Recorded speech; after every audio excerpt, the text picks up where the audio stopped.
네, 아라비안 나이트처럼 신비롭고 흥미진진한 우리 지역 역사의 비하인드를 들려드리는 시간이죠. 전라도 천년야사. 오늘은요, 우리 땅 걷기 모임의 신정일 이사장 초대했습니다. 이사장님 어서 오세요. 네, 안녕하세요. 네, 예. 저희 방송에 오랜만에 출연하시는 것 예, 같아요. 한참 만에 왔어요. 라디오로는 했었는데 소감이 어떠세요? 오랜만에 오시니. 운전을 안 하니까 네, 차가 없으니까 오는 것이 복잡하죠. 그렇겠네요. 네. 다른 데라면 그냥 괜찮은데 음. 그런 것들이 좀 그러더라고요. 알겠습니다. 예. 자, 전라도 천년야사에서 오늘 이제 새해 첫 인물로 정열입 예. 이야기를 나누어 보려고 하는데 예. 우리 선생님께서는 정열입 매니아로 알려져 있더라고요. 매니아가 아니고 네. 우리나라 역사 속에서 가장 중요한 인물이 음, 정예립이라고 볼 수 있어요. 조선 역사에서 그러니까 네. 김효사와 갑자사와 을사사와 무오사와 네 번의 사화보다도 더 많은 사람들이 죽은 사건이 정예립 사건이고 그 뒤로부터 이제 그 동서 붕당이 됐었잖아요. 네. 그때부터 서로 죽이고 죽는 싸움이 일어나 가지고 어떤 면에서는 지금까지도 그것이 계속 이어지고 있는 것이 네. 그 현상이죠. 언제부터 그러면 정열입에 관심을 갖게 되신 거예요? 나는 이제 동학에 대한 책을 쓰면서 동학 공부를 하면서 동학의 연장선상에 결국 정예립 사건이 있다 하는 것을 깨닫게 됐죠. 그러니까 정예립 사건이 일어나고 나서 그러니까 조선왕조 태조 이성계의 본향이기 때문에 네. 초기에는 이쪽 지역 사람들이 벼슬이 많이 나갔어요. 네. 그래서 정예립 사건이 나기 전까지는 생원 진사 합격률이 서울이 1위, 네. 전주가 2위, 나주가 3위, 4위가 남원이었는데 네. 정예립 사건이 나고 나서 조선 숙종 때까지를 비교해 보면은 서울이 1위, 전주가 10위, 네. 그러면서 나주 11위 그렇게 떨어지면서 결국 이 지역 사람들은 결국 과거에 봐도 합격이 안 되는 거예요. 설령 네. 합격이 되더라도 한직으로만 머물러 있게 되고 중용이 안 되고. 그러니까 타 지역 사람들이 이쪽으로 와가지고 벼슬을 하다가 보니까 마음 놓고 타막을 삼아가지고 결국은 1894년에 동학농민혁명이 일어났구나. 그걸 깨닫게 되면서 정예립 사건을 계속 공부를 한 것이죠. 아니 과거 시험에 2, 3, 4위가 다 호남이었는데 그렇죠. 네, 전부 다 10위권 밖으로 밀려나게 됐던 밀려나면서도 네. 삼공화국 시절에 왜 대체적으로 그 법무부 장관이나 내무부 장관은 안 주고 꼭 네. 무임소 장관이나 농수산부 장관 끼워 넣기로 구색 그렇지. 맞추기로. 네. 예. 어쨌든 정열입 그 정열입이라고 하는 존재 인물 자체가 예.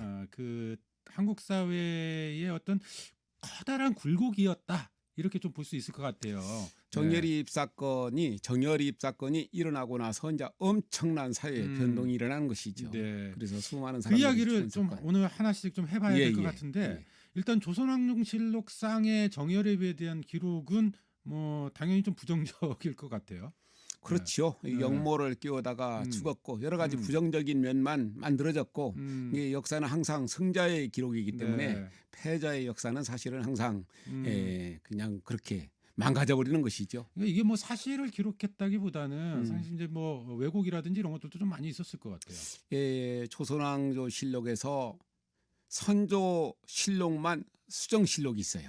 네. 선조 실록이 있고 그다음에 나중에 이제 택당 이식이나 그런 사람들이 선조 수정 실록을 만들었는데 그것이 결국 정예립 사건 때문에 네. 그것이 잘못됐다 해가지고 서인들이 만드는 것이 바로 선조 수정 실록이거든요. 그 정도로 예. 그 실록 자체에서 왜곡될 수밖에 없었다라고 그렇죠. 하는 말씀이신데 정열입이 출신이 전주죠.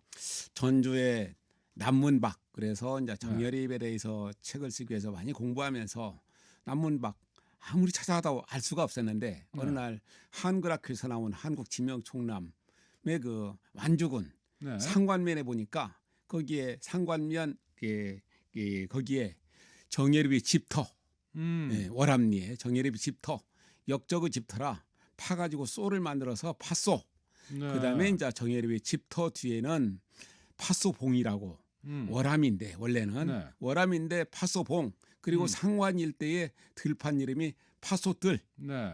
그리고 색장동으로 넘어가는 모랭이는 파소 모랭이. 네. 그러니까 역적이 되게 되면은 역적이 난 집은 그대로 두게 되면은 그곳에서 나무나 풀이 자라잖아요. 네. 그걸 말이나 노새가 먹어도 역적질을 한다. 그러니까 숯불로 지져가지고 파가지고 쏘를 만들어 버리는 거예요. 쏘라는 것은 지금 웅덩이. 웅덩이를 네. 만들어 버리는 거예요. 만경강물을 갖다 그쪽으로 들이게 한 네. 거예요. 그래서 모든 우리나라의 역적들의 집터는 전부 다 저수지가 되거나 그렇게 쏘가 됐죠. 그러면 태어난 곳이 완주 상관면 월암리. 그때까지는 전주니까 거기는 거기가 네, 전주니까 그렇겠군요. 전주 남문밖에 되는 네. 거죠. 아니 지금 혁신도시에 정여림로라는 게 있잖아요. 정여림로 제가 이제 전주시 명칭제정위원회를 한 20여 년 하면서 이름을 많이 바꿨잖아요. 뭐 네. 선 넘어 내거리, 꽃밭정이 내거리, 뭐 명주골 내거리 또는 뭐 그런 이름들을 많이 만들었는데 견원로도 만들었고 네. 권삼등로도 만들었고 그랬는데 정여림로를 만들고 싶어도 길이 안 나오는 거예요. 네. 어느 날 자그마한 길이 나왔어요. 명칭을 제정해야 하는데 내가 이 길을 정여림로로 하자 그랬더니 같이 명칭 제정위원들이 거기하고 무슨 상관이 있느냐. 네. 그래서 그곳으로 상관에서 과거보러 갈 때 그 길로 해서 서울로 올라갔고 그리고 다시 또 대동계를 조직할 때 벼슬을 그만두고 내려올 때 그 길로 내려가서 금구로 가던 길이다. 본 것처럼 네. 얘기를 해가지고 정여림로를 만들었는데 네. 예, 아니 그 그러면 실제 당시는 그게 뭐 사료라든지 근거가 없었던 거예요? 근거가 없죠. 네. 역적이 되게 되면은 기록 모든 자체가. 기록을 다 없애버려요. 모든 기록을 없애버리고 그렇기 때문에 역적이 되고 나면은 완전히 망가져버리는 거예요. 다 없어져 버려요. 알겠습니다. 예. 알겠습니다. 그렇게 해서 혁신도시에 정여림로가 생기게 됐군요. 그렇지요. 그러니까 네. 혁신도시에 많은 이제 서울에 우수한 사람들이 많이 내려오잖아요. 네. 정의립 사건을 공부한 사람들이 전주시청에 많이 전화가 온대요. 어째서 역적이었는데 네. 정여림로가 만들어졌느냐 그런 얘기를 하면서 그래서 내가 그랬지. 아까 그렇게 얘기했어요. 네. 그게 맞다. 그래가지고 이제 요즘에는 그렇게 한다는데 사실 서울에 가면은 충무로 있잖아요. 네. 충무로 있고 또 을지로 있잖아요. 을지로. 네. 을지로는 누구 때문에 만들어졌죠? 을지로요? 예. 을지문덕인가요? 을지문덕이 있죠. 네. 예. 원효로. 음. 마찬가지로 그런 사람들 역사 속의 인물이기 때문에 네. 을지문덕하고 사실 서울하고는 상관이 없는데 을지로가 돼 있잖아요. 네. 그런데 역적으로 그 참 정평이 나 있던 사람의 이름이 딱 정여림로가 들어선 건 얼마나 정말로 잘한 일입니까? 네, 알겠습니다. 자, 사실 우리가 정여립에 대해서 이야기를 하는 것 중에 하나가 정여립이 꿈꾼 세상. 네. 저 핵심은 대동사상이잖아요. 대동이죠. 네. 대동사상. 그러니까 대동에서 동이라는 것은 한 장막 안에서 서로 음식을 나누어 먹으면서 서로 아주 화평한 담소를 나누는 거. 세상이 가장 화평한 상태가 바로 대동이거든요. 네. 그 대동을 꿈꿨던 사람이 바로 정여립이고 정여립이 주창했던 것이 천하는 공공한 물건이지 어디 일정한 주인이 있는가. 그 당시에 봉건 군주 사회에서는 도저히 있을 수 없는 얘기를 한 거예요. 네. 그 이제 어떤 의미에서는 공화주고 민주주의예요. 그 글만 남아 있어요. 다 사라져 버렸는데 네. 그 많은 사람들한테 얘기해 가지고 그런데 우리가 이제 생각을 잘 못 하고 있는 거 최초의 공화주 부자를 올리버 클레멜로 보고 있잖아요. 네. 영국 혁명의 청교도 혁명. 그런데 올리버 클레멜은 사실은 청교도 혁명을 이끌었던 때가 1649년이에요. 그렇죠, 그렇죠. 네. 그런데 정여립은 89년이잖아요. 네. 그러니까 50년 앞선 최초의 공화주 부자가 바로 정여립이에요. 그렇겠네요. 우리가 그렇겠네요. 그걸 갖다가 네. 간과하고 있는 거예요. 그래서 어떤 의미에서는 세계 최초의 어떤 의미에서는 민주주의, 공화주의를 주창한 혁명가인데 우리는 역적으로만 바라보고 있잖아요. 네. 이 지금 말씀하셨던 천하가 공공의 물건이다. 이때만 해도 당시에 왕의 물건, 왕의 소유다. 그렇지. 이렇게 생각하고 있었던 공공 것을 민주주의에서 있을 네. 수가 없는 일이죠. 어쨌든 그게 이제 정여립이 꿈꾼 네. 대동사상 그런 세상인데 그러면서 이제 대동계라고 하는 걸 조직하잖아요. 그렇죠. 대동계. 네. 그러니까 벼슬을 율곡이 천거로 벼슬이 올라갔다가 율곡이 죽은 다음에 율곡을 비판하죠. 그러니까 예전에는 공자는 다 익은 감이고 율곡은 반쯤 익은 감인데 그게 반쯤 익은 감이 곧 익지 않겠는가 했는데 율곡이 죽고 나니까 율곡을 비판해요. 그러니까 선조가 불러다가 경은 왜 예전에는 율곡을 그렇게 칭찬하다가 지금 그런가 하는데 죽고 나서 보니까 내가 잘못 생각하고 있었다. 네. 그러니까 우리가 잘못된 것들은 잘못됐다고 얘기할 수 있는 것이 굉장히 중요한 거예요. 그래 가지고 이제 결국은 너는 이 시대의 형사다. 그러니까 정의천을 배반한 스승을 배반한 사람의 표본을 얘기하니까 죄수를 그만두고 내려가지고 네. 대동기를 조직했지요. 음. 대동기를 조직해 가지고 아까 얘기했던 모두가 평등한 세상을 만든다고 하니까 네. 어떤 과부 같은 경우는 막 전 재산을 바치기도 하고 네. 모든 사람들이 엄청나게 돈을 가지고 오고 막 사람들이 몰려들었어요. 그때 그 금구에서 대동기를 조직하면서 이제 진안에 죽도 네. 서실을 지어놓고 제자들을 가르쳤는데 그 당시에 얼마나 정예립이 똑똑했는지 그러니까 이 연례실기술이나 모든 기록이 보면은 그리고 난중잡록이라고 남원 사람 조경남이가 쓴 글이 있어요. 거기에도 보면은 넓게 배우고 들은 것이 많아서 세상에 모르는 것이 없었다. 서울의 고관대적들이 내려와가지고 정예립의 얼굴을 한 번만 보는 것도 영광으로 여겼다. 그 사람이 바로 정예립이었어요. 네. 그 대동계라고 하는 것을 통해서 이제 본인의 대동 사상을 실천을 하는 거잖아요. 그러면서 혁명을 네. 꿈꿨죠. 세상 그러니까 선조가 문제가 많잖아요. 네. 그리고 그 당시에 나라가 정말 어지럽기 이루 말할 데 없었고 음. 그래서 세상을 바꾸려고 준비를 하다가 결국은 너무 빨리 발각돼 가지고 네. 죽은 것이다. 그 나는 그렇게 대동계가 단순히 전부 이쪽만이 아니고 뭐 보니까 다른 함경도라든지 이런 데도 황해도 네. 황해도도 있고 많이 또 정예립이 많이 세상을 주유했어요. 돌아다녔어요. 네. 구월산에서부터 해가지고 충청도 일대, 서울 일대 많은 곳을 돌아다니면서 사람들을 많이 만났지요. 그럼 전국적으로 대동계가 이렇게 조직이 됐었던 건가요?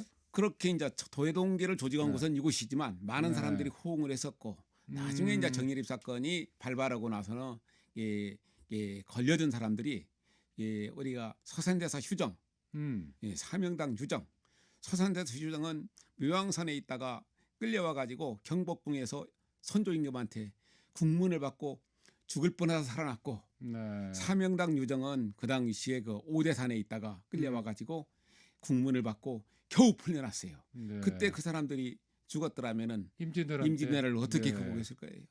불과 몇 년 후에 임진왜란이 일어나는 거잖아요. 3년 뒤에. 네. 어쨌든 그렇게 대동계를 조직해서 본인의 대동 사상 이런 것들을 이제 묻 백성들과 함께 꿈꾸게 되는데 그 시기가 이제 앞서도 말씀하셨지만 서구의 뭐 공화주의가 등장한 것보다 50년 앞선 50년 뭐 1세기 이렇게 좀 앞선 시기에 등장을 하게 되는데 근데 정예립은 도대체 왜 그렇다면 이런 대동 세상을 꿈꿨을까? 사실은 이건 왕정 자체를 부정하는 거잖아요. 그렇죠. 네. 그 당시에 이제 그 아까 얘기했던 사제 사화가 일어나고 나라는 어지럽고 그래서 율곡 이의 석담 일기에 보면은 그 당시에 나라가 얼마나 어지러웠고 힘들었는지 10년 전에 갔을 때 100집이 있었는데 10년 뒤에 가서 보니까 10집밖에 안 남았더라. 그러니까 십실구공이라고 하는데 나라가 어지럽고 탐관오리들은 막 극성을 부리고 그러니까 낮에는 농사 짓고 저녁에는 전부 다 도둑이 돼버린 거예요. 네. 유리걸치거는 사람들이 너무 많았고 그러니까 이 세상을 바꿀 생각을 했던 것이 바로 정예립이었던 거예요. 그러니까 그게 앞서도 잠깐 언급을 했습니다만 임진왜란이 일어나기 3년 전이라고 그렇죠. 하는 것도 시기적으로 네. 그러니까 조선 사회가 굉장히 혼란스러웠었다라고 하는 것을 좀 반영을 하는 것 같아요. 그러니까 난세의 인물이 난다 하는 음. 얘기가 있잖아요. 난세의 인물이 난다 하는데 조선 우리나라 5천년 역사 속에서 선조 때 정예립 그 당시에 기축국사 당시 그때 우리나라에 하늘에 별처럼 막 수많은 별들이 떨어졌던 네. 인물들이 많았던 시대가 그 시대예요. 율곡 이에서부터 퇴계 이왕 뭐 고봉 기대승 또는 송강 정철 막 중봉 조원 정말로 대단했던 악의 이산해나 그런 사람들이 다 명멸했던 사람들인데 네. 선조가 무능해 가지고 그 당시에 그걸 갖다가 천재들을 제대로 이용을 했으면 가장 좋았는데 내가 작년에 이제 그 몇 년 전에 피렌체에 가가지고 피렌체 15세기잖아요. 그 당시에 그 메디치 가문에서 미켈란젤로나 레오나르도 다빈치 또는 그 라파엘로 또는 뭐 그 단테 그런 사람들을 다 후원해 가지고 르네상스를 만들어냈는데 네. 우리나라는 가장 인물들이 많았던 시대에 선조가 자기 왕권 강화를 위해 그것만 하다가 보니까 그 임진왜란이나 그 뒤에 또 정유재란이 일어나고 다시 또 병자호란 막 인조 오고 무능한 네. 임금들이 있을 때 그런 것들이 바로 그 시대예요. 그래서 너무 시대. 안타까웠어요. 내가 피렌체 가가지고 방송을 찍으면서 야 우리나라가 왜 그 당시에 그렇게 더 부흥하지 못했는가. 네. 그 당대의 상황들을 좀 상징적으로 보여주는 것이 정여립 사건 기축옥사도 그렇고 그렇죠. 임진왜란도 그렇고. 그렇죠. 네. 그러니까 그런 대동사상 정여립의 사상이 이제 비단 거기서 끝나는 것 같지는 않고요. 그 허균이 그 허균의 후대잖아요. 이제 탕무혁명론으로 음. 이어지고 네. 예, 허균의 형이나 허균의 아버지가 동인이었었죠. 네. 정일이 또 나중에 이제 동인이었지만 음. 그러면서 다산 정약용의 탕무혁명론으로 이어지고 네. 그것이 결국은 1894년에 동학농민혁명으로 이어진 거예요. 그렇군요. 자, 이즈음에서 정여립의 죽음, 어쨌든 이제 정여립 사건으로 불려지는 기축옥사에 대해서 좀 짚어봐야 되는데 네. 여전히 좀 이 논쟁거리인 것 같아요. 이게 지금 뭐 사실이냐 논쟁을 아니냐. 벌릴 것이 아니고 네. 사실 죽은 자는 말이 없다. 그렇지만 그 당시에 이제 여러 가지 정황으로 봐서 혁명을 제 전문도 썼었고 혁명을 모의로 했었고 그리고 또 우리가 저번에도 이제 뭐 강연할 적에 그런 얘기를 했지만 서울에 지금 전봉준의 동상이 들어섰지요. 영풍문고 앞에. 사실 동학농민혁명이 반역으로 해서 몰려가지고 전봉준이나 손아중이나 김계남 다 죽었잖아요. 네. 그런데 그 사람들은 오늘날 혁명가로 하면서 그 정여립만 혁명가로 안 한다는 건 말이 안 되잖아요. 네. 조선이 망하면서 한 나라가 사라져 버린 거예요. 그런 혁명가로 자리매김을 하면 되는데 전봉준은 혁명가고 김계남은 혁명가고 정여립은 왜 혁명가가 아니냐. 네. 그건 말도 안 되는 얘기죠. 네. 실패한 혁명도 혁명이거든요. 네. 그렇잖아요. 지금 그러니까 역학계에서의 논쟁은 이 정여립 사건이 실제로 정여립이 그 대동계라고 하는 것을 통해서 영모, 네. 영모를 실제로 기획하고 준비를 했었느냐? 아니다. 이 정철이라고 하는 당파에 의해서 조작된 사건이다. 이게 이제 논쟁거리인 거잖아요. 근데 우리 그 이사장님께서는 영모가 맞다. 영모를 하지 않았다면 내가 그냥 억울하게 그냥 누명 쓰고 죽었다 한다면은 내가 글을 쓸 일이 없었지요. 네. 새로운 세상을 만들려고 했었고 대동계를 했었고 여러 가지 정황이 다 있는데 그런 것들을 갖다가 무시하고 그냥 전라도 사람들은 정여립 사건 때문에 결국 우리가 피해만 입었다 생각한다면은 정여립은 정말로 죽어서도 참 불쌍한 사람이 되는 거예요. 네. 그렇잖아요. 오히려 누명을 쓰고 억울하게 죽었다라고 이야기하는 것이 정여립을 욕되게 하는 비하하는, 거죠. 예, 그렇지. 네, 욕되게 하는 것이다. 음. 네. 그러니까 서인의 당시 영수였던 이제 정철이 이 사건을 이제 그 수사하는 책임자인 거죠. 책임자였었죠. 네. 책임자였었고 그런데 이제 배후에 누가 있었느냐 송익필이라는 사람이 있었어요. 송익필? 송익필. 예. 율곡이나 또는 우계성원이나 그 대단했던 사람들하고 교류했던 사람인데 그 사람이 자기 선조 때문에 종이 될 뻔했는데 네. 그걸 갖다가 자기들이 누명을 벗기 위해 가지고 배후 조종을 했었고 총사령관이 송강정철이었죠. 네. 송강정철은 이제 그 결국 자기 형이나 많은 사람들이 영모 사건으로 몰렸기 때문에 권력을 잃으면 어떻게 된다는 걸 너무 뼈저리게 깨달았던 거예요. 그래가지고 네. 자기하고 조금이라도 사감이 있었던 사람들은 다 죽인 사람이 송강정철이지요. 그래서 송강정철을 동인 백정, 간철, 독철. 그래서 송강정철 때문에 화를 입었던 전라도 사림들의 집안에서는 고기를 다질 때 증철이 조사라, 증철이 조사라, 송강 썰어라. 네. 그래서 만들어진 것이 바로 송강정철이에요. 그렇군요. 사실 이제 기축옥사가 확대되면 사건 자체가 확대되면서 그때 당시에 뭐 1000여 명이 넘는 사람들이 연구가 돼서 유성룡 선생의 운암 죽게 담록에 되잖아요. 보면은 네. 3년 동안에 1000여 명이 죽었다. 유성룡 선생의 운암 담록에 딱 써져 있습니다. 그러니까 그렇게까지 확대된 것에서는 분명히 정철이라고 하는 이 정철과 당파가 당파 싸움이죠. 예. 당파가 영향을 미친 건 분명한 거고. 엄청나게 미쳤죠. 근데 그 사실 정여립의 영모라고 하는 것은 실체가 분명히 존재했다. 예. 대동계라고 하는 것을 미리 통해서. 발각됐다. 네. 네. 모반이 드러나면서 이제 정여립은 자결했다고 기록이 되어 있어요. 네. 조선 최초의 의문사가 바로 정예립이죠. 의문사입니까? 그러니까 네. 의문사죠. 음. 그러니까 진안 현감 민인백이라는 사람이 누구냐 율곡 선생의 제자였었거든요. 네.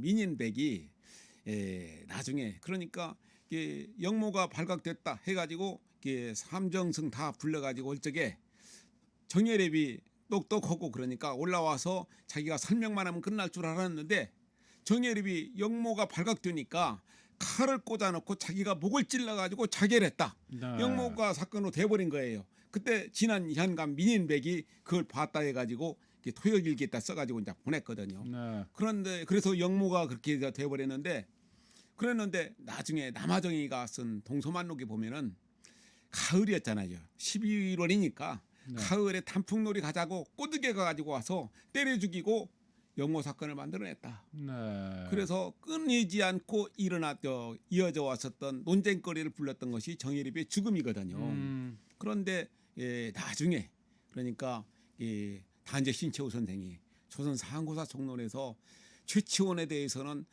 아주 그 사대주자다 하면서 딱 썼지만 정예립 사건에 대해서는 4페이지를 썼어요. 네. 그러면서 군신 강상설을 타파하려한 동양의 유인 중의 유인이다. 딱 그렇게 평가를 하잖아요.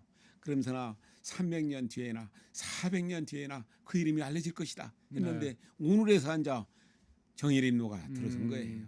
네.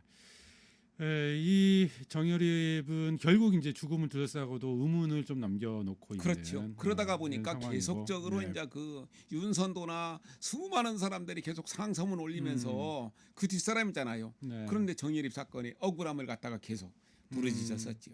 네.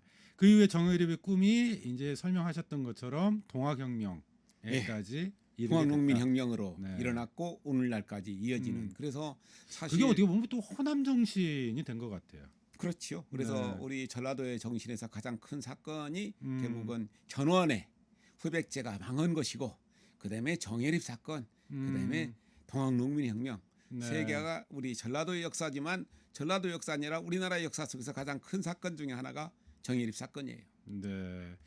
최초의 공화주의자 정예립에 대해서 우리가 예. 이야기 나눠봤는데요. 예. 그러니까 오늘날의 정예립의 사상이 갖는 의미랄까요? 네, 좀 너무 어떻게 해석해야 지금 될까요? 개인 네. 이기주의고 집단 이기주의잖아요. 그래서 허균이가 군자 소인지변 나하고 생각이 같으면 군자고 나하고 생각이 다르면 소인이다 했는데 그것이 똑같이 이어지고 있는데 네. 우리가 대동 모두가 화평하고 사람이 사람을 그리워하고 사람이 사람을 사랑하는 그런 세상을 만들기 위해서는 우리가 대동정신으로 돌아가지 않으면 안 돼요. 그래서 대학가에서 대동지나 그런 것들이 전부 다 그곳에서 비롯된 거예요. 네. 그게 결국은 뭐 공동체 사상이고, 모두가 더불어 살아야 하는데 네. 요즘에는 모든 사람의 꿈이 강남에 빌딩 사는 것이고 네. 어떻게든 이 자식들 그냥 그 저 표창장이라도 위조해 가지고 의대 보내려고 오는 것이 지금 전부 다 그렇게 꿈이 되어버리면 안 되잖아요 이게. 네. 그렇잖아요. 아니 다른 사람을 짓눌러야만 그러니까. 자기가 성공할 수 있다고 믿는 세상. 그것이 네. 정말로 문제예요. 네. 그래서 그런 의미에서 정예립의 대동사상이 오늘날 사람들한테 정말로 유효한 것이고 그래서 나는 대동사상 기념관 같은 걸 만들어 가지고 대동사상을 좀 사람들한테 널리 펼치게 하는 것들 전라도를 네. 알리는 정말로 중요한 사업이라고 생각해요. 네. 전라도 천년야사 오늘은 최초의 공화주의자죠 정예립에 대해서 이야기를 나눠봤습니다. 이 양극화 불평등이 심화되는 오늘날 이 공화주의자이자 대동사상가인 정예립의 그런 정신 이런 것들이 더 뜻깊은 거 아닌가 이런 생각이 드네요. 우리 땅 걷기 모임의 신정일 이사장이었네요. 이사장님 오늘 말씀 고맙습니다. 감사합니다.